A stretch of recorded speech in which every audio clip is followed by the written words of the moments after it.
नमस्कार मित्रों, मैं सौरभ गुप्ता आप सभी के लिए लेकर के आया हूं आज न्यूट्रिशन एंड बायोकेमिस्ट्री से रिलेटेड इंपॉर्टेंट एमसीक्यूज। तो आज हम इस वीडियो में न्यूट्रिशन एंड बायोकेमिस्ट्री से रिलेटेड कुछ एमसीक्यूज की चर्चा करेंगे और उनसे रिलेटेड कुछ थ्योरेटिकल एस्पेक्ट को भी देखेंगे। इससे पहले हम 2 वीडियो अपलोड कर चुके हैं, आज ये इसी कड़ी में थर्ड पार्ट होने जा रहा है। तो चलिए आज इस वीडियो को हम शुरू करते हैं और देखते हैं कि आज हमको क्या क्या सीखने को मिलेगा। उससे पहले आज का हमारा मंत्र है, हर दिन कुछ नया सीखने की कोशिश करो। तो इसी मंत्र के साथ हम लोग आगे बढ़ते हैं। Learning is a life long process, जो कि कभी खत्म नहीं होती है और हमें एज ए स्टूडेंट हर किसी को सीखने के लिए तैयार रहना चाहिए। ठीक है, एक मन में उत्सुकता होनी चाहिए। तो इसी के साथ हम शुरू करते हैं आज का video. Question 1, which mineral is essential for bone health? Bone health के लिए कौन सा मिनरल एसेंशियल है, ये सबको पता है। ऑप्शन पढ़ लेते हैं, क्या है? Calcium, phosphorus, magnesium and potassium. तो ये 4 मिनरल्स हैं जो कि आपको ऑप्शन में दिए गए हैं और आपसे पूछा गया है कि बोन हेल्थ के लिए कौन सा मिनरल रिस्पॉन्सिबल रहेगा। तो ये सबको पता है कि इंपॉर्टेंट रोल किसका रहता है यहाँ पर? कैल्शियम का। कैल्शियम जो होता है वो इसका इंपॉर्टेंट पार्ट बनाता है। दूसरा अगर हम बात करें फास्फोरस, तो phosphorus also the important component of the bone. तो ये भी आपके बोन एंड टीथ का इंपॉर्टेंट कंपोनेंट बनाता है। लेकिन अगर मेन रोल की बात करें, अगर हमको इन दोनों में से सेलेक्ट करना पड़े तो प्रायोरिटी किसको मिलेगी? कैल्शियम को मिलेगी। ठीक है, मैग्नीशियम एंड पोटेशियम का भी अपना एक रोल है। पोटेशियम जो होता है वो आपके जो एसिड्स होते हैं, ऐसे एसिड्स जो कि आपकी बोन के अंदर डिके करते हैं, जो कि आपकी बोन से कैल्शियम को निकालते हैं, उन एसिड्स का लेवल बैलेंस करता है। ठीक है, और मैग्नीशियम क्या करता है? मैग्नीशियम ये आपके विटामिन डी को एक्टिवेट करता है ताकि वो बोन की मजबूती को बनाए रख सके। ठीक है, तो मैग्नीशियम डायरेक्टली बोन हेल्थ पर काम नहीं कर रहा, ये क्या कर रहा है? आपके विटामिन डी को एक्टिवेट कर रहा है ताकि विटामिन डी आपकी बोन की हेल्थ को, स्ट्रेंथ को मेंटेन करे। ठीक है, तो यहां पर अगर आपसे ऑप्शन में पूछा जा रहा है और आपको सेलेक्ट करना पड़े तो आप किसको सेलेक्ट करेंगे? कैल्शियम को सेलेक्ट करेंगे। एक्सप्लेनेशन ले लेते हैं इसका। Calcium is the most abundant minerals. Most abundant mineral मतलब जो कि सबसे ज्यादा मात्रा में पाया जाता है किसमें? बोन में। एंड इज एसेंशियल फॉर, किस किस के लिए एसेंशियल होता है? बोन मिनरलाइजेशन, मतलब बोन के अंदर जो मिनरल भरा जाता है, बोन के अंदर जो कुछ मटेरियल भरा जाता है वो क्या होता है? कैल्शियम होता है, जो कि क्या बनाता है? बोन को डेंस बनाता है, सघन बनाता है और उसको क्या देता है? मजबूती देता है। ऑस्टियोजेनेसिस स्टार्ट करता है, बोन फॉर्मेशन की प्रक्रिया प्रारंभ करता है। प्रिवेंटिंग ऑस्टियोपोरोसिस, ऑस्टियोपोरोसिस को रोकता है। ठीक है, क्योंकि ऑस्टियोपोरोसिस होता किसकी वजह से? जब कैल्शियम बोन में से बाहर आने लग जाए तो उसकी वजह से क्या हो जाता है? ऑस्टियोपोरोसिस हो जाता है। और इसकी वजह से क्या हो जाती है? बोन पतली हो जाती है, कमजोर हो जाती है, जिसको क्या अपन बोलते हैं? फ्रेजाइल बोन बोलते हैं। ठीक है, फ्रेजाइल हो जाती है। इसके अलावा कैल्शियम जो होता है वो अदर फंक्शन में क्या क्या काम आता है? आपके मसल फंक्शंस एंड कॉन्ट्रेक्शन में काम आता है। तो ये तो अदर देन बोन वाला फंक्शन हो गया कि कॉन्ट्रैक्ट मसल्स में के कॉन्ट्रेक्शन में हेल्प करता है। लेकिन बोन की अगर डेडिकेटली या स्पेसिफिकली बात करें तो ये बोन के फॉर्मेशन में हेल्प करता है, osteogenesis and preventing the osteoporosis. Phosphorus की अगर हम बात करें, phosphorus is also important for the bone health as it combines with calcium. Calcium के साथ कंबाइन करता है phosphorus to form calcium phosphate, the main component of bones and teeth. ठीक है, however while phosphorus is necessary calcium plays a more central role, इसलिए हमको calcium select करना है। मैग्नीशियम की अगर हम बात करें तो magnesium helps with the conversion of vitamin D into its active form. देख लीजिए आप इसको। ठीक है, मैं साइड से हो गया, आप इसको लिख लीजिए, नोट कर लीजिए वीडियो को पॉज करके। क्या लिखा है यहाँ पर? Conversion of vitamin D into its active form. Magnesium जो होता है वो विटामिन डी को एक्टिव करता है, और विटामिन डी एक्टिव होता है तो ये आपको पता है कि क्या होगा। ठीक है, potassium plays an indirect role. Potassium का कैसा होता है? इनडायरेक्ट रोल होता है बोन हेल्थ में।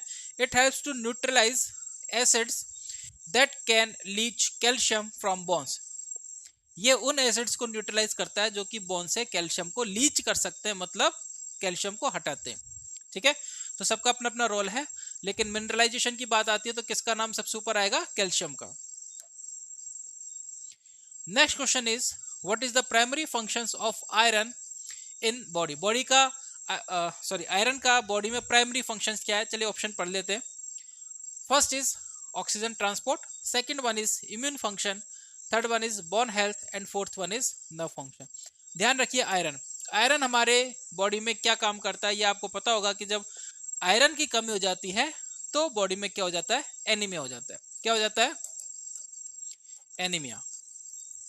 और एनीमिया होने का कारण क्या है, क्योंकि आरबीसी प्रॉपर नहीं बनती, आरबीसी में कमी हो जाती है। और आरबीसी में कमी क्यों होती है, क्योंकि हीमोग्लोबिन प्रॉपर नहीं बनता। और हीमोग्लोबिन प्रॉपर क्यों नहीं बनता, क्योंकि हीम कंपोनेंट की कमी हो गई। और हीम कंपोनेंट किसको इंडिकेट कर रहा है, आयरन को इंडिकेट कर रहा है। तो हीम कंपोनेंट की कमी हो गई, दैट मीन्स आयरन की कमी हो गई। हीम कंपोनेंट आपके आयरन को इंडिकेट कर रहा है, इसकी वजह से आरबीसी के अंदर प्रोडक्शन कम हो जाता है और बॉडी में एनीमिया की स्थिति हो जाती है। ठीक है। हीमोग्लोबिन क्या काम करता है, ऑक्सीजन को ट्रांसपोर्ट करने का काम करता है। क्या काम करता है, ऑक्सीजन को ट्रांसपोर्ट करने का काम करता है। कौन करता है, हीमोग्लोबिन करता है। ठीक है। तो हीमोग्लोबिन ऑक्सीजन के ट्रांसपोर्ट करने का काम कर रहा है, मतलब आयरन की अगर आपसे बात की जाए तो आयरन का मेन फंक्शंस क्या है आपकी बॉडी में, ऑक्सीजन ट्रांसपोर्ट। ठीक है। इसके अलावा आयरन जो है वो इम्यून फंक्शंस में भी रोल प्ले करता है, बोन हेल्थ में भी एंड नर्व फंक्शंस में भी इसका अपना इंपॉर्टेंट रोल है। जैसे अगर मैं बात करूं फॉलिक एसिड, ठीक है, तो आयरन अगर फॉलिक एसिड के रूप में है तो ये आपके नर्व फंक्शंस पर इफेक्ट करेगा। क्लियर है। तो लेकिन मेन पर्पस क्या है इसका, oxygen transport. Oxygen transport, iron is essential for the production of haemoglobin. Iron क्यों जरूरी है हीमोग्लोबिन के प्रोडक्शन के लिए। हीमोग्लोबिन क्या है, ए प्रोटीन। ये हमने लास्ट वीडियो में भी डिस्कस किया था कि हीमोग्लोबिन क्या है, हीमोग्लोबिन फैट है, कार्बोहाइड्रेट है या प्रोटीन है। तो ध्यान रखना है हीमोग्लोबिन प्रोटीन है। इंपॉर्टेंट क्वेश्चन है, प्रीवियस ईयर एग्जाम्स में पूछा जा चुका है ये। Haemoglobin is a protein in red blood cells that binds to oxygen. ये क्या करती है, ऑक्सीजन के साथ बाइंड करती है and carries it from the lungs to the rest of the body. ठीक है, लंग्स से कहाँ लेकर के जाती है, पूरे शरीर में लेकर के जाती है, क्योंकि ऑक्सीजन कहाँ से एक्सचेंज होगा, लंग्स के माध्यम से एक्सचेंज होगा। Without sufficient iron the body can not produce enough healthy red blood cells to efficiently transport oxygen, leading to fatigue and anaemia. तो एनीमिया की हम लोगों ने बात की थी। ठीक है, आयरन की कमी से क्या हो जाता है, शरीर में एनीमिया हो जाता है। Next is which mineral deficiency can cause goitre. Goitre आपको पता है किससे रिलेटेड है, थायराइड ग्लैंड से। थायराइड ग्लैंड, गोइटर जिसको कि अपन हिंदी में क्या बोलते हैं, घेंगा, घेंगा रोग बोलते हैं। ठीक है, हिंदी में काफी चला था पहले, अभी तो गवर्नमेंट ने इस तरीके के प्रोग्राम्स चला दिए कि इस तरीके के केसेस में मतलब कहे कि बहुत ज़्यादा चेंजेस आ गए हैं, कमी हो गई है। ठीक है, रिड्यूस हो गए हैं नंबर। लेकिन एक समय ऐसा था जब हर दूसरे से तीसरा मरीज हमको देखने को मिल जाता था। क्यों, किसकी कमी की वजह से, आयोडीन की कमी की वजह से। तो घेंगा या गोइटर में होता क्या है, enlargement of thyroid gland. Thyroid gland, गले में सूजन आ जाती थी, गला बड़ा हो जाता था। क्यों बड़ा हो जाता था, क्योंकि थायराइड ग्लैंड का साइज बढ़ जाता था। और थायराइड ग्लैंड का साइज क्यों बढ़ जाता था, because of the compensatory mechanism. किसकी वजह से, कंपनसेटरी मैकेनिज्म। क्योंकि बॉडी में किसकी कमी है, आयोडीन की कमी है, तो किसका प्रोडक्शन कम हो रहा है, T3 एंड T4 का प्रोडक्शन कम हो रहा है, जो कि T4 आपका क्या है, थायरोक्सिन हार्मोन। इनका प्रोडक्शन कम हो रहा है, तो इनके प्रोडक्शन को बढ़ाने के लिए कंपनसेटरी मैकेनिज्म के रूप में जो थायराइड ग्लैंड है उसका साइज क्या हो जाता था, बढ़ जाता था, साइज इंक्रीज हो जाता था। ठीक है, और उसी बीमारी को अपन क्या कहते थे, गोइटर या घेंगा। तो मेन जो मिनरल था इसमें जिसकी कमी हो जाती थी वो है आपके आयोडीन। और आपका जो अभी करंट डेली रिक्वायरमेंट है आयोडीन का, वो कितना होना चाहिए, 150 मिलीग्राम पर डे। इतना आपको आयोडीन रोज चाहिए। RDA recommended daily allowance by ICMR, Indian council of medical research, national institute of nutrition की बैठक हुई थी, जिसको इन्होंने नाम दिया था ICMR, Indian council of medical research, national institute of nutrition 2020। और उसके अंदर एक व्यक्ति को एक दिन में कितना आयोडीन कंज्यूम करना है उसके बारे में इन्होंने एक रेंज डिसाइड की थी। तो आयोडीन के लिए रेंज क्या है, 150 मिलीग्राम पर डे। एक दिन में आप कितना आयोडीन लोगे, 150 मिलीग्राम। ठीक है, इतना आयोडीन होना चाहिए। अब आयोडीन जो होता है वो आपको फ्रूट से या वेजिटेबल से मिल सकता है, लेकिन इतना अमाउंट में नहीं मिलता जितना कि आपकी डेली रिक्वायरमेंट होती है। ठीक है, तो गवर्नमेंट ने क्या किया, आयोडीन को किसके साथ मिक्स करके देना शुरू किया, साल्ट के साथ। साल्ट, नमक एक ऐसी चीज है जिसको कि हर कोई कंज्यूम करता है। ठीक है, और दुनिया का कोई भी आदमी ऐसा नहीं है जो कि साल्ट को नहीं यूज करता, सब्जी में, खाने में, ठीक है, रोटियों में, सब में नमक डलता है, तो उसके साथ इस आयोडीन को देना शुरू किया। इसी तरीके से विटामिन ए एंड डी की अगर हम बात करें, या इनसे रिलेटेड क्वेश्चन आगे आने वाले हैं, विटामिन ए और डी इसको मिल्क के साथ देना शुरू किया है। ठीक है, क्योंकि ये उसके साथ फोर्टिफाइड हो सकते हैं, तो फोर्टिफिकेशन क्या होता है ये हम आगे पढ़ेंगे। तो आयोडीन का फोर्टिफिकेशन किसके साथ किया, साल्ट के साथ, नमक के साथ।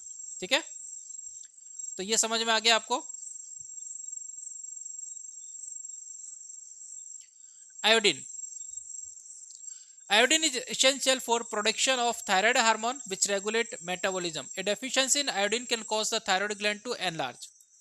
क्या कर रहा है ये, thyroid gland to enlarge resulting in condition called goiter. The thyroid gland enlarge to try to compensate for the lack of iodine in order to maintain thyroid hormone production.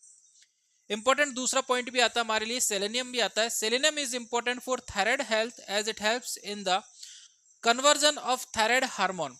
जैसे हमने वहां पे बात की थी मैग्नीशियम की, प्रीवियस क्वेश्चन में magnesium की बात की थी कि वो विटामिन डी को एक्टिवेट कर रहा है, ऐसे ही सेलेनियम जो होता है वो थायराइड हार्मोन को एक्टिवेट करता है। ठीक है, तो conversion of thyroid hormone into their active form, इसलिए सेलेनियम जरूरी है। लेकिन अगर सेलेनियम नहीं हो तो भी गोइटर डिजीज नहीं होगी। गोइटर किसकी वजह से होगी, डेफिशिएंसी ऑफ आयोडीन। ठीक है, next question is prevention of food adulteration act was initiated in the year. ये इंपॉर्टेंट क्वेश्चन है, प्रीवियस ईयर एग्जाम्स में पूछा गया है, ध्यान से समझना। Prevention of food adulteration act was initiated in the year, ये आपको याद रखना है, 1954 में। एक्ट क्या कहता है, prevention of food adulteration act. Act क्या कहता है कि फूड का क्या रुकना चाहिए, अडल्ट्रेशन रुकना चाहिए। फूड का क्या रुकना चाहिए, अडल्ट्रेशन। इससे पहले के क्वेश्चन में हमने एक टर्म यूज की थी, फोर्टिफिकेशन।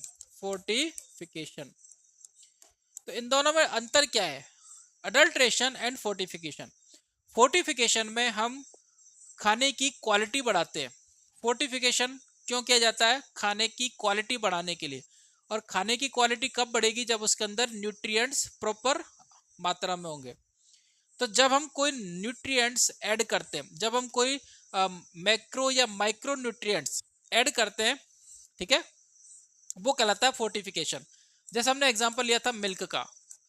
ठीक है, पहले जो अभी थैलियों में जो पैक मिल्क आ रहा है, गवर्नमेंट की तरफ से भी आता है, प्राइवेट कंपनियां भी बनाती हैं। जैसे अगर राजस्थान की बात करें तो सरस मिल्क के नाम से प्रोडक्ट आता है। ठीक है, तो उसके अंदर विटामिन ए और डी इसको मिला करके गवर्नमेंट दे रही है, ताकि विटामिन ए की कमी को और विटामिन डी की कमी को क्या किया जा सके, कॉम्पनसेट किया जा सके। जो लोगों के अंदर कमी हो रही है, क्योंकि प्रॉपर एक तो खाना नहीं मिल रहा, जितना हेल्दी फूड पहले होता था, ऑर्गेनिक फूड, वो अभी कंडीशन में नहीं है। फर्टिलाइज्ड सारा जो है फर्टिलाइजर्स की के से बना हुआ भोजन है।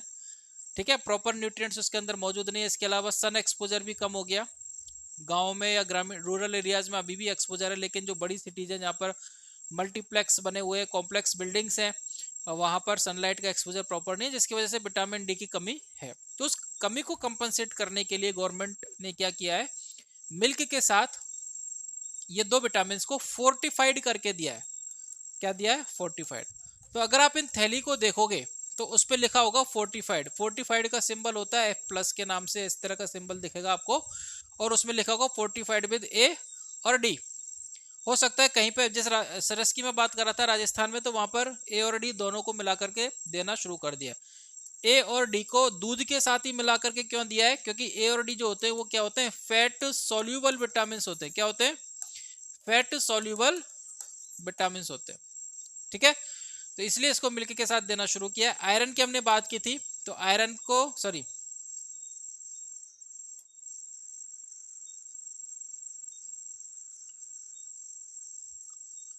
आयोडीन की हमने बात की थी, आयोडीन, आयोडीन को किसके साथ दे रहे थे हम, साल्ट के साथ। इसके अलावा अब साल्ट के साथ एक और चीज मिला करके और देना शुरू कर दिया है। जैसे टाटा ने जो टाटा कंपनी है उसने इस तरीके का प्रोडक्ट निकाला कि वो आयोडीन के साथ साथ आयरन भी मिक्स करके दे रहा है ताकि लोगों के अंदर एनीमिया को रोका जा सके। तो ये कहलाता है फोर्टिफिकेशन। जब आप फूड की क्वालिटी बढ़ाते हैं, जब आप उसके अंदर कुछ अच्छा ऐड करते हैं, वो कहलाता है फोर्टिफिकेशन। ठीक है। दूसरा होता है अडल्ट्रेशन। अडल्ट्रेशन क्या होता है, जब आप क्वांटिटी बढ़ाने के चक्कर में उसकी क्वालिटी गिरा देते हैं। ठीक है। जैसे मिर्च, लाल मिर्च है, उसमें आपने ईंट का चूरा मिला दिया, ठीक है, या इसी तरह का कोई प्रोडक्ट मिला दिया। हल्दी में पीली मिट्टी मिला दी। तो ये जो प्रोडक्ट है ये क्या करते हैं, फूड की क्वालिटी को डैमेज करते हैं, फूड के टेक्सचर को, क्वालिटी को डैमेज करते हैं। इसके अलावा ये हेल्थ के लिए हार्मफुल भी हो सकते हैं। वो कहलाता है अडल्ट्रेशन। वो क्या कहलाता है, अडल्ट्रेशन। जैसे दाल में मिला दिए, पत्थर मिला दिए, कंकड़ मिला दिए ताकि उसका वजन बढ़ जाए और बेनिफिट्स ज्यादा हो। तो ये प्रक्रिया कहलाती है अडल्ट्रेशन, जहां पे आप फूड की क्वालिटी को डिक्रीज करते हैं अपने फायदे के लिए, ठीक है, अपने स्वार्थ के लिए। वो कहलाता है अडल्ट्रेशन। तो इस अडल्ट्रेशन को रोकने के लिए गवर्नमेंट ऑफ इंडिया ने एक एक्ट बनाया था जिसको कि नाम दिया था पीएफए। क्या नाम दिया था, पीएफए, जो कि लॉन्च हुआ था 1954 में, प्रिवेंशन ऑफ फूड अडल्ट्रेशन। अभी इस prevention of food adulteration act को रिप्लेस करके बना दिया food safety and standard act 2006। 2006 में food safety and standard act, इसको 2006 में चेंज करके किसको, पीएफए को बदल के और ये वाला नया एक्ट बना दिया। तो इसमें और भी प्रोविजन जोड़ दिए इसमें। लेकिन अगर हम इसकी बात करें प्रिवेंशन ऑफ फूड अडल्ट्रेशन में, तो जो मिलावट थी, मिलावट को रोकने का काम कौन करता था, पीएफए। ठीक है।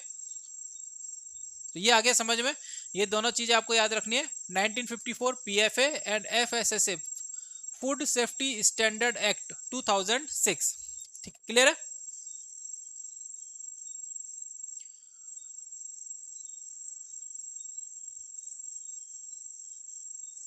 Next is which of the following essential food is planned to be fortified with iodine and iron.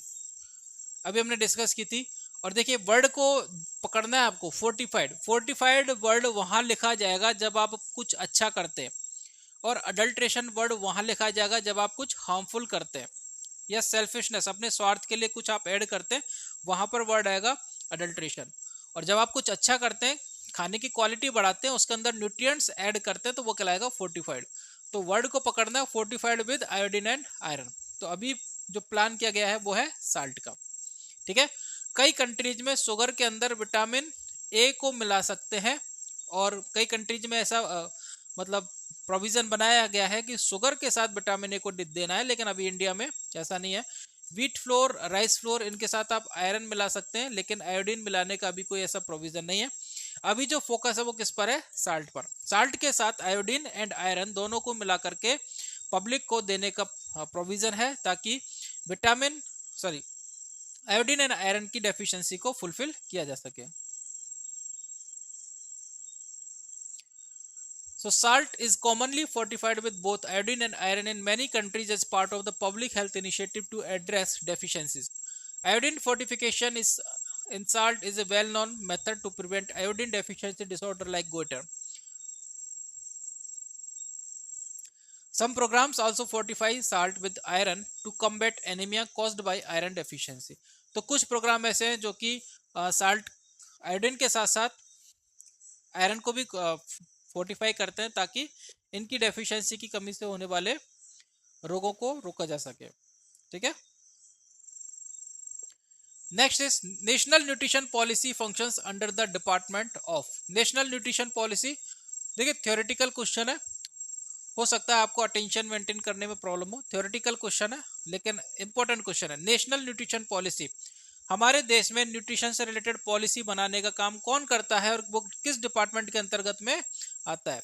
देखिए सबसे पहले जब हम पढ़ेंगे department of health and family welfare, तो हमको लगेगा कि ये हेल्थ से रिलेटेड सब्जेक्ट है, इसलिए department of health and family welfare के अंतर्गत आएगा। लेकिन नहीं, ये किसके अंतर्गत आता है? Department of women and child development के अंतर्गत आता है। और आपका जो ICDS प्रोग्राम है, integrated child development scheme, integrated child development scheme, वो भी आपके किसके अंतर्गत आता है? वुमेन एंड चाइल्ड डेवलपमेंट के अंतर्गत आता है। ठीक है, तो इस स्कीम के अंदर जो न्यूट्रिशनल सप्लीमेंट प्लान प्रोवाइड किए जाते हैं वो इस डिपार्टमेंट के द्वारा प्रोवाइड किए जाते हैं। क्लियर है? याद रखना है इसका। आप स्क्रीनशॉट ले लीजिए या फिर आप इसको नोट डाउन कर लीजिए। Next is which one of the following is not a micronutrients? निम्न में से कौन सा माइक्रोन्यूट्रिएंट्स नहीं है? देखिए, दो प्रकार के न्यूट्रिएंट्स होते हैं, एक होता है मैक्रो और दूसरा होता है माइक्रो। मैक्रो वो होते हैं जो कि हमको ज्यादा चाहिए, लार्ज क्वांटिटी में चाहिए। माइक्रो का क्या होते हैं? जो कि हमको लेस क्वांटिटी में चाहिए। तो मैक्रो लार्ज क्वांटिटी में चाहिए, माइक्रो लेस क्वांटिटी में चाहिए। इनकी तुलना में अब आपको कौन सा लग रहा है कि कौन सा माइक्रोन्यूट्रिएंट्स नहीं है? तो आयोडीन, आयरन एंड विटामिन।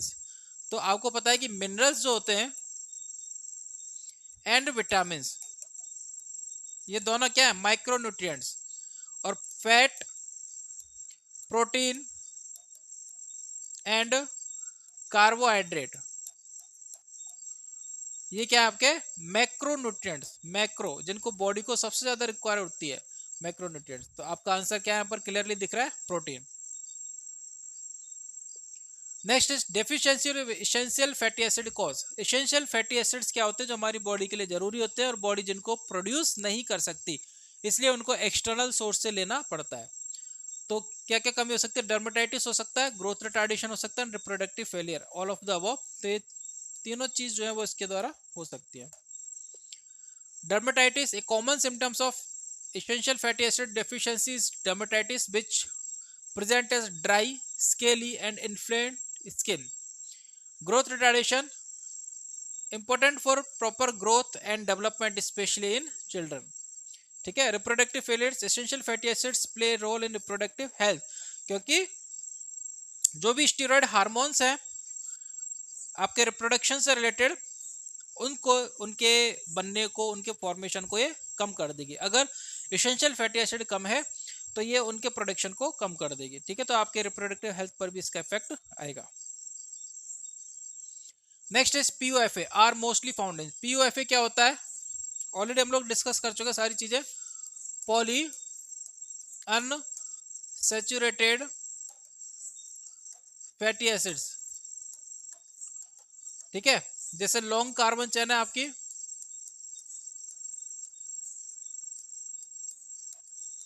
ठीक है, ये हो गया आपका कार्बोक्सिल ग्रुप और ये हो गया आपकी हाइड्रोकार्बन चेन। ये हो गया आपका कार्बोक्सिल ग्रुप और ये हो गया आपकी हाइड्रोकार्बन चेन।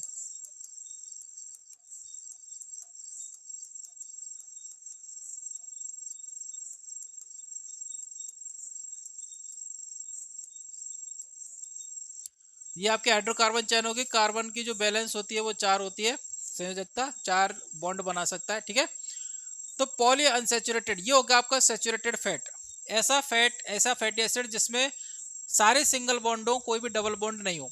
ठीक है, यहाँ पर आपको सारे सिंगल बॉन्ड दिखाई दे रहे हैं, कोई भी डबल बॉन्ड आपको नहीं दिखाई दे रहा। ठीक है, अब अगर आपको सिंगल बॉन्ड की जगह एक डबल बॉन्ड कर दिया जाए, ये हो गया आपके क्या,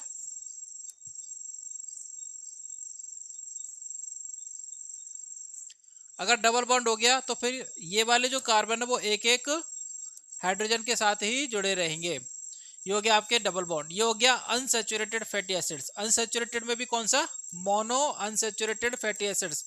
जिसमें एक डबल बॉन्ड हो वो कहलाता है मोनो अनसैचुरेटेड, और जिसमें एक से ज्यादा डबल बॉन्ड हो वो कहलाता है पॉली अनसैचुरेटेड फैटी एसिड्स। ठीक है, तो एक से ज्यादा अगर डबल बॉन्ड है तो फिर यहाँ पर भी ये हाइड्रोजन के साथ नहीं जुड़ेगा, अगर इधर ये डबल बॉन्ड है तो ये भी हाइड्रोजन के साथ नहीं जुड़ेगा। ठीक है, तो अगर एक से ज्यादा डबल बॉन्ड है वो कहलाता है पॉली अनसैचुरेटेड फैटी एसिड्स। तो पॉली अनसैचुरेटेड फैटी एसिड्स जो होते हैं वो हमारे सब हेल्थ के लिए सबसे ज्यादा बेनिफिशियल होते हैं, क्योंकि ये हमारी बॉडी में इजीली डाइजेस्ट हो जाते हैं। और सबसे ज्यादा किस में मिलेंगे? तो पॉली अनसैचुरेटेड फैटी एसिड पता करने का तरीका क्या है? ऐसे फैट जो कि रूम टेम्परेचर पर लिक्विड फॉर्म में हो, जैसे हमारे तेल जितने भी होते हैं, रिफाइंड ऑयल जितने भी होते हैं, उन सब में क्या मिलेगा, पॉली अनसैचुरेटेड फैटी एसिड्स। और घी हो गया, बटर हो गया, ये सब क्या है, सैचुरेटेड फैटी एसिड्स, क्योंकि ये हमारे रूम टेम्परेचर भी पे भी कैसे हो जाते हैं, सॉलिड हो जाते हैं, ठोस हो जाते हैं। तो जो चीज जम जाती है उसमें क्या मिलेगा आपको, सैचुरेटेड फैटी एसिड्स मिलेगा। ठीक है, तो बटर और घी ये दोनों किसके सोर्स है, आपके सैचुरेटेड फैटी एसिड्स के। किसके सोर्स है, saturated fatty acids. Animal foods के अंदर भी पीओएफए मिल सकता है, लेकिन इतना नहीं जितना कि आपको कहाँ देखने को मिलेगा, वेजिटेबल्स ऑयल्स में देखने को मिलेगा। ठीक है, तो polyunsaturated fatty acids are primary found in vegetables oil such as, अब कौन कौन से ऑयल में मिल सकता है, sunflower, safflower, corn oil, soybean oil, canola oil. These oil are rich in PUFAs, particularly omega 6 and omega 3 fatty acids, which are essential for health, heart health, brain functions, inflammation regulations. ठीक है, vegetables oils are the primary source of PUFA in the diet. PUFA का primary source क्या है, vegetable oils. The other options are not the primary source of PUFA। ठीक है, इस slides को note कर लीजिए। Next is the following essential amino acids are deficient in pulses. देखिए इंपॉर्टेंट क्वेश्चन है, कहते हैं कि दालों में प्रोटीन होता है, दाल जो है वो प्रोटीन का अच्छा सोर्स है, लेकिन दालों में प्रोटीन कैसी मिलती है, इनकम्प्लीट प्रोटीन मिलती है। दालों में प्रोटीन कैसी मिलती है, इनकम्प्लीट। और इनकम्प्लीट का मतलब हम लोग समझ चुके हैं कि हमारे पास कितने अमीनो एसिड्स एसेंशियल है, 9 एसेंशियल अमीनो एसिड्स में से 9 एसेंशियल अमीनो एसिड्स में से अगर कोई अमीनो एसिड्स मौजूद नहीं हो तो वो कहलाती है इनकम्प्लीट प्रोटीन्स, और अगर सारे के सारे एसेंशियल अमीनो एसिड्स मौजूद हो वो कहलाती है कंप्लीट प्रोटीन। क्योंकि प्रोटीन एग्जैक्टली है क्या है, अमीनो एसिड्स की चेन है क्या, ये अमीनो एसिड्स की चेन है। ठीक है, तो अलग अलग अमीनो एसिड्स मिलकर के कोई पर्टिकुलर प्रोटीन बनाते हैं। ठीक है, तो इनका जो अरेंजमेंट होता है वो अलग अलग प्रकार की प्रोटीन बनाता है, अलग अलग प्रकार का अरेंजमेंट अलग अलग प्रकार की प्रोटीन बनाता है। तो अगर इस अरेंजमेंट में जैसे ये हो गया मिथियोनिन, ये हो गया ट्रिप्टोफैन, ये हो गया लाइसिन, ये हो गया आइसोल्यूसिन, अलग अलग अमीनो एसिड्स जुड़ते हैं और प्रोटीन बनाते हैं। तो अगर इस चेन में सारे अमीनो एसिड्स मौजूद हैं वो कहलाएगी कंप्लीट प्रोटीन, और अगर नहीं है तो वो कहलाएगी इनकम्प्लीट प्रोटीन। तो पल्सेस जो होती हैं, दालें जो होती हैं, और सीरियल्स जो होते हैं, अनाज, उन वो कैसी प्रोटीन के सोर्स है, इनकम्प्लीट, क्योंकि उनमें सारे अमीनो एसिड्स नहीं मौजूद होते। ठीक है, तो अगर हम बात करें किसकी, पल्सेस की, तो पल्सेस में ये दोनों अमीनो एसिड्स जो होते हैं वो एब्सेंट होते हैं, मिथियोनिन एंड ट्रिप्टोफैन, ये आपको एज इट इज याद करना पड़ेगा। ठीक है, और इन दोनों को दिखाने वाला ऑप्शन है आपका डी, मिथियोनिन एंड ट्रिप्टोफैन।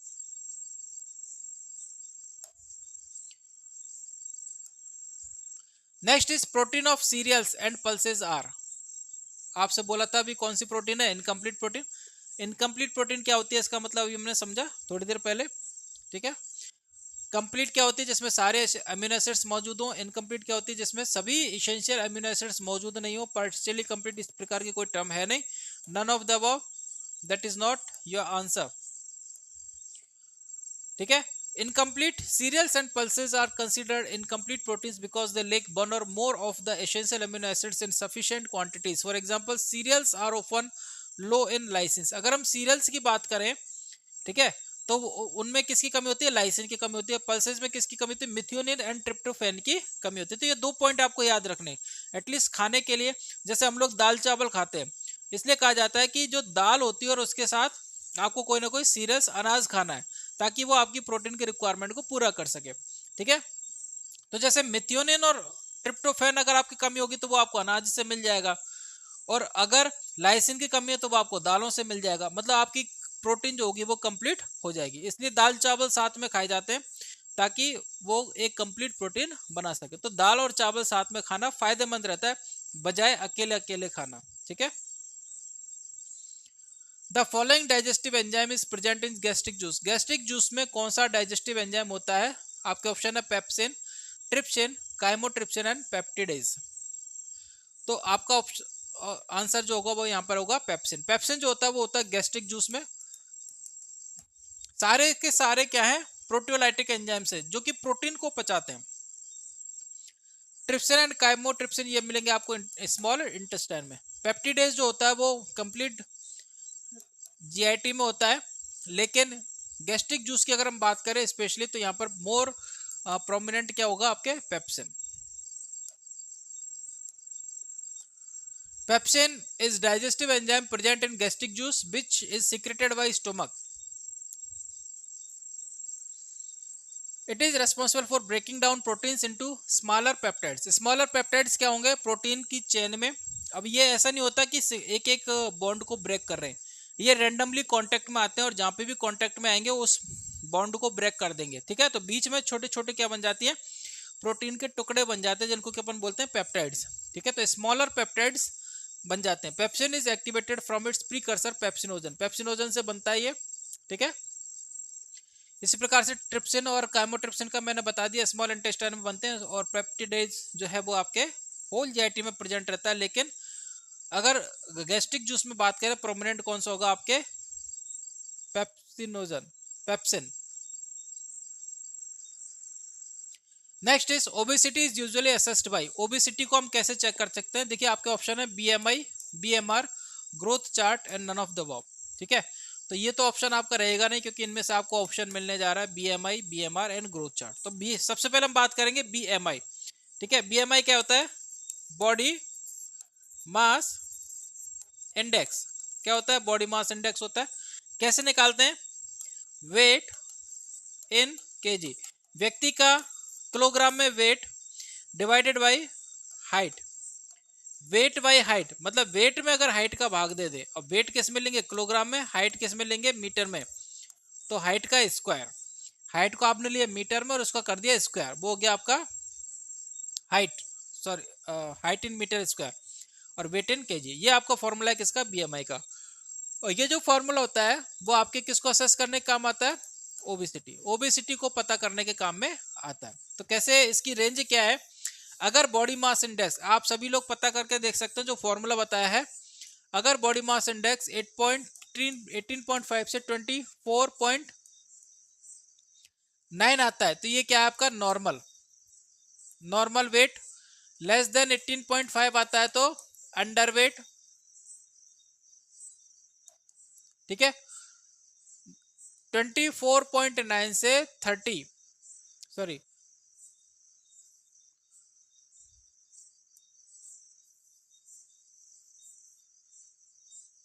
25 से 29.9 ये हो गया आपके ओवरवेट, मतलब वजन ज्यादा हो गया। और ओबेसिटी कब रखेंगे? जब 30 से ज्यादा है तो इसको अपन क्या कहेंगे? ओबेसिटी। तो बीएमआई जो है वो आपके वेट को और ओबेसिटी को इंडिकेट कर रहा है। ठीक है, समझ में आ गया? बेसल मेटाबॉलिक रेट क्या होती है? ये आपके बॉडी की मेटाबॉलिज्म है, ये आपके बॉडी का मेटाबॉलिक रेट है जब आपकी बॉडी रेस्ट कंडीशन में हो। जैसा अभी मेरी बॉडी क्या कर रही है? टीचिंग कर रही है, पढ़ा रही है, तो मेरे को एनर्जी की रिक्वायरमेंट है, इसलिए मेरी बॉडी का मेटाबॉलिक रेट जो होगा वो बढ़ जाएगा। ठीक है, तो वहां पर बॉडी की बेसल मेटाबॉलिक रेट पता नहीं लग पाएगी।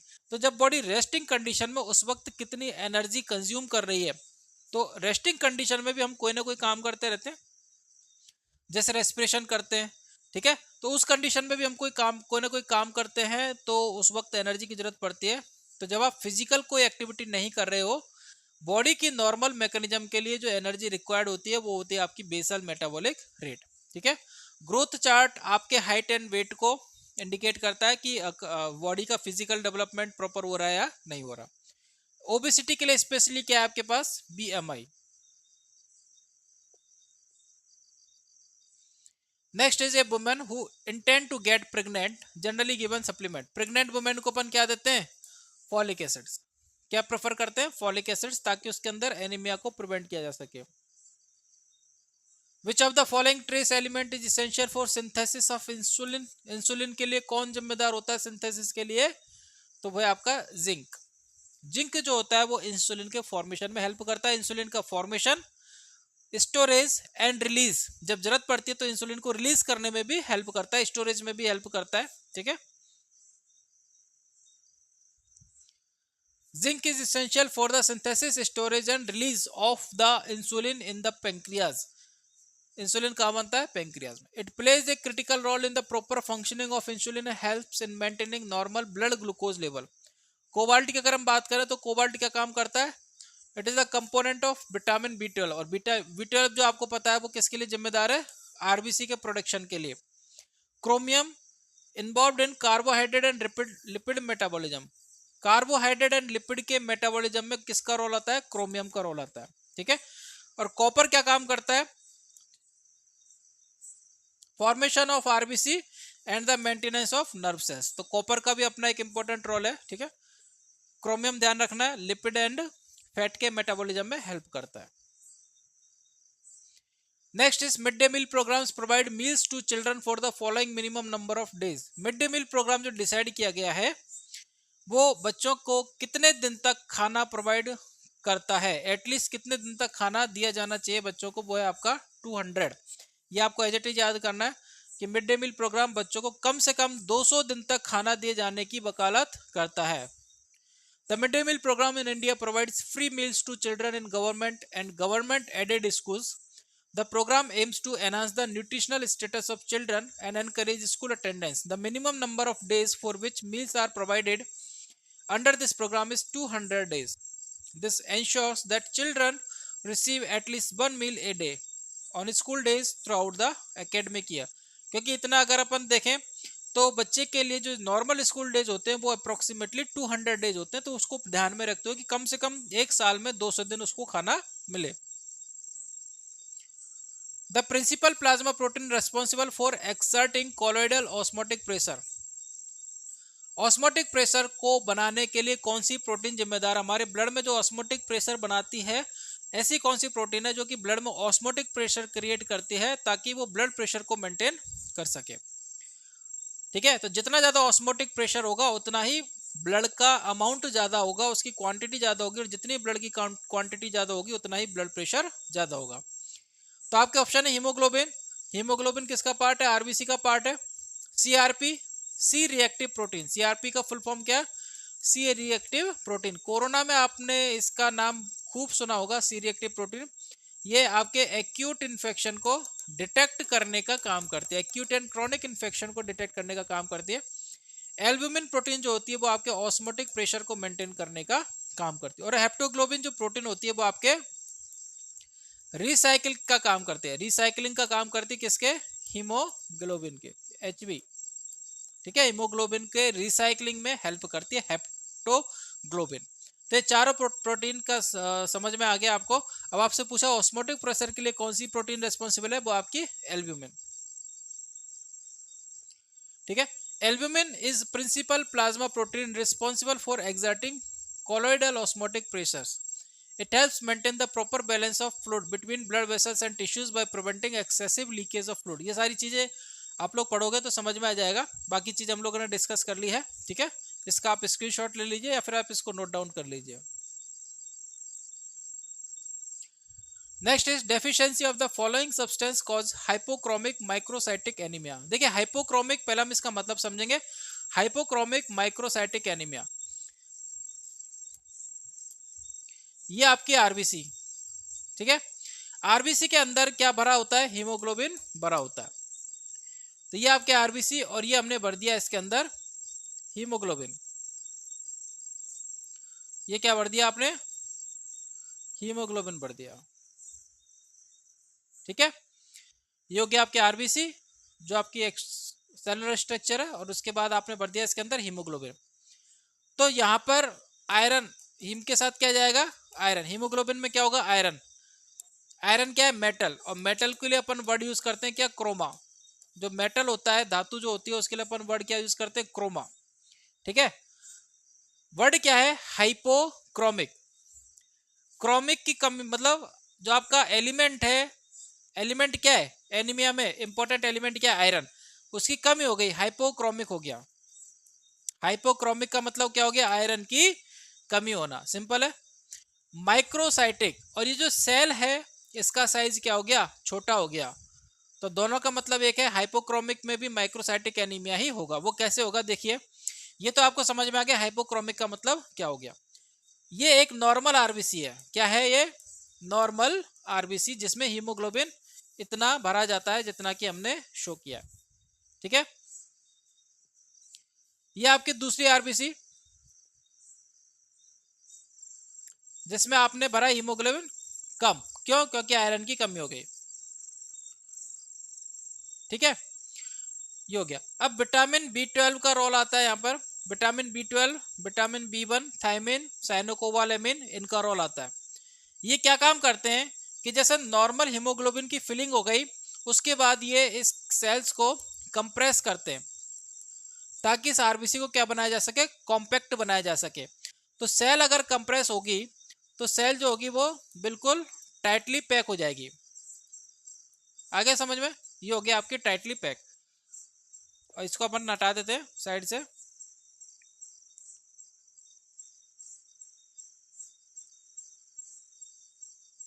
ठीक है, सेल क्या हो गया आपकी, टाइटली पैक हो गई। ये हो गया आपके नॉर्मल आरबीसी। ठीक है, अंदर का हीमो हमने दिखा रखा है, लेकिन ये इस तरीके से पूरी कवर्ड होगी। ये होगी आपकी सेल। ये हो गया कम, यहाँ पर क्या हीमोग्लोबिन का अमाउंट कम है। विटामिन बी 12, विटामिन बी 1 वही काम करेगा। ठीक है, इसको कंप्रेस करेगा और इसको लेकर के जाएगा, कॉम्पैक्ट बनाएगा।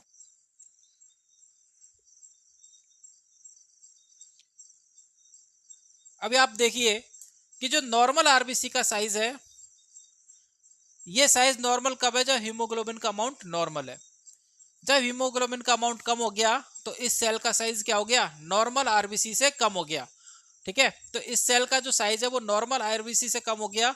तो इस सेल का साइज कम हो गया तो अपन ने क्या बोल दिया, माइक्रोसाइटिक। क्या बोला? माइक्रोसाइटिक। माइक्रो मतलब कम, छोटी, साइटिक मतलब सेल, छोटी सेल। तो आरबीसी जो बन रही है वो कैसी बन रही है, स्मॉलर साइज में। जो आपके नॉर्मल साइज है उससे स्मॉलर साइज में क्या बन रही है, आपके आरबीसी बन रही है। ठीक है, ये कब बन रहा है? जब आपके बॉडी में किसकी कमी हो रही है, आयरन की कमी हो रही है। तो आयरन की कमी से क्या होगा, हाइपोक्रोमिक माइक्रोसाइटिक एनीमिया। ठीक है, जो आपका विटामिन बी 12 है, अगर उसकी कमी हो जाती है तो जैसे हमने बात की थी, यहाँ पर ये आपकी आरबीसी और ये आपने भर दिया हीमोग्लोबिन। ये आपने भर दिया क्या, हीमोग्लोबिन। तो हीमोग्लोबिन तो नॉर्मल हो गया, हीमोग्लोबिन तो नॉर्मल फिल हो गया। लेकिन इसकी जो कॉम्पैक्ट पैकेजिंग थी वो पैकेजिंग नहीं होगी, क्योंकि विटामिन बी की कमी हो गई। ठीक है, तो विटामिन बी की कमी होने की वजह से सेल अपना साइज रिड्यूस नहीं करती और ये सेल इसी तरीके की रह जाती है। अब ये हो गया आपकी क्या, आरबीसी। ठीक है, तो ये भी आरबीसी, ये नॉर्मल आरबीसी और ये भी आपके आरबीसी। तो इस आरबीसी का साइज कम था तो हमने कहा माइक्रोसाइटिक। इस आरबीसी का साइज इससे क्या बड़ा है तो इसको अपन क्या कहेंगे, मैक्रोसाइटिक। तो दोनों में अंतर समझ में आ गया। माइक्रोसाइटिक एनीमिया होगा वो आयरन की कमी की वजह से होगा, और मैक्रोसाइटिक एनीमिया जो होगा वो आपके विटामिन बी की कमी की वजह से होगा। ठीक है, तो आपसे जो क्वेश्चन पूछा गया आपका आंसर क्या है, डी।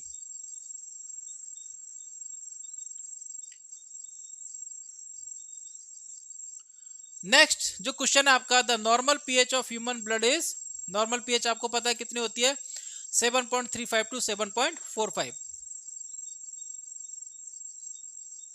ठीक है, और एक last question, complete oxidation of one molecule of glucose yields how many ATPs. ये आपसे पूछा गया एम्स भोपाल नर्सिंग ट्यूटर की वैकेंसी में 2014 में। ग्लूकोज का मॉलिक्यूल, एक ग्लूकोज कितनी एनर्जी देता है?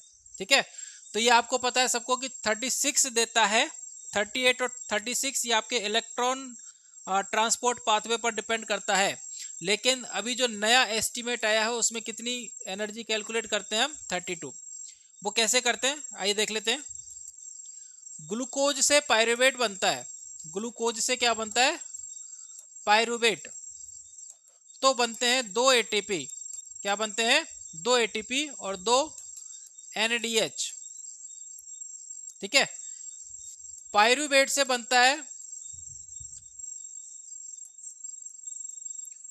पायरुवेट से बनता है एसिटिल कोएंजाइम ए। क्या बनता है, एसिटिल कोएंजाइम ए। तो बनता है 2 एनएडीएच। एसिटिल कोएंजाइम से, कोएंजाइम ए से बनता है। ठीक है, ये जाता है आपके क्रेब साइकिल में। किस में जाता है, क्रेब साइकिल में। तो क्रेब साइकिल में बनते हैं यहां पर 3 NADH, 1 FAD, H2 और 1 एटीपी। अब ग्लूकोज जो है वो पायरुवेट में टूटा, तो एक ग्लूकोज दो पायरुवेट में टूटा, तो यहाँ पर दो पायरुवेट दो एसिटिल कोएंजाइम बनाएंगे, तो दो एसिटिल कोएंजाइम बनाएंगे तो ये भी कितना हो गया, एक NADH बनता है तो दो हो गया। एसिटिल कोएंजाइम ए जब क्रेब्स साइकिल में जाता है तो 3 NADH, एक FADH2 एंड 1 ATP बनाता है। और ये जो क्योंकि दो एसिटिल कोएंजाइम होंगे तो ये सारा किसके साथ मल्टीप्लाई हो जाएगा, दो के साथ मल्टीप्लाई हो जाएगा। यहाँ पे मैंने ऑलरेडी पहले से ही दो लिख करके इसको रखा, एक NADH बनता है, ठीक है, और तो मैंने उसको ऑलरेडी मल्टीप्लाई करके रख दिया क्योंकि दो एसिटिल कोएंजाइम ए बनेंगे तो दो NADH बनेगा। तो ये आपका टोटल कंपोजिशन है। अब पहले क्या होता था कि हम NADH को 3 ATP के बराबर मानते थे, लेकिन अभी जो रिसेंट स्टडी हुई है वो ये मानती है कि ये 2.5 ATP के बराबर ही एनर्जी देता है। उसी तरीके से एक FADH, इसको हम पहले 2 ATP के बराबर मानते थे, लेकिन अभी मानते हैं कि ये 1.5 ATP के बराबर ही एनर्जी देता है, ठीक है। तो अगर हम कैलकुलेट करें टोटल कितनी एनर्जी होगी, तो ATP देख लेते हैं, 2 ATP यहाँ पर और 2 ATP यहाँ पर, 4 ATP तो आपके पास ये हो गए, ठीक है, और 3 4 5 6 7 और डबल करेंगे इसको तो 10 क्या हो गया आपके पास NADH मल्टीप्लाइड 2.5 कितने हो गए 25 ATP यहाँ पर हो गया आपके पास, ठीक है। और इसके अलावा 2 FADH, तो 2 का मतलब कितना हो गया, 2 FADH मल्टीप्लाइड 1.5 कितने हो गए 3, तो टोटल जोड़ लीजिए 25 26 28 और 4 32। इस प्रकार से टोटल 32 ATP का एस्टिमेट नाउ एडेज हम लोग कंसिडर करते हैं रिसेंट स्टडी में। लेकिन प्रीवियस जो स्टडी कैलकुलेट करती थी वो 36 ATP 36 और 38 ATP को एस्टिमेट मानती थी, लेकिन ऑप्शन में है नहीं तो आप पुराने एस्टिमेट पे जाओगे। लेकिन अगर ऑप्शन में दोनों एस्टिमेट आते हैं, अगर ऑप्शन में दोनों लिखा होता 32 भी लिखा होता और 36 भी लिखा होता तो आपको फिर क्या आंसर टिक करना पड़ता, 32 टिक करना पड़ता, क्योंकि ये न्यूअर एस्टिमेट है, ठीक है। तो अगर ये क्वेश्चन पूछा गया था 2014 में, ऑप्शन में था नहीं 32, 36 आपका आंसर जाएगा क्योंकि ओल्ड एस्टिमेट को भी हम कंसिडर करेंगे। लेकिन अगर दोनों ही ऑप्शन में होते 32 एंड 36 तो फिर आपका आंसर क्या टिक करना पड़ता 32। क्लियर है, तो सिंपल है, आप ग्लूकोज मेटाबॉलिज्म पढ़ेंगे तो वहां से ये सारी चीजें क्लियर आपके सामने आ जाएंगी, ठीक है। तो आज की वीडियो में इतना है, उम्मीद है आपको ये वीडियो पसंद आया होगा। काफ़ी कुछ इन्फॉर्मेटिव जो इन्फॉर्मेशन है वो आप लोगों को मिली है, जो कि आप लोगों के लिए रियली हेल्पफुल होंगी। अगर आप लोगों को कुछ भी अच्छा लगा हो इसमें और आप लोगों के लिए बेनिफिशियल रही हो तो इस वीडियो को लाइक कीजिए।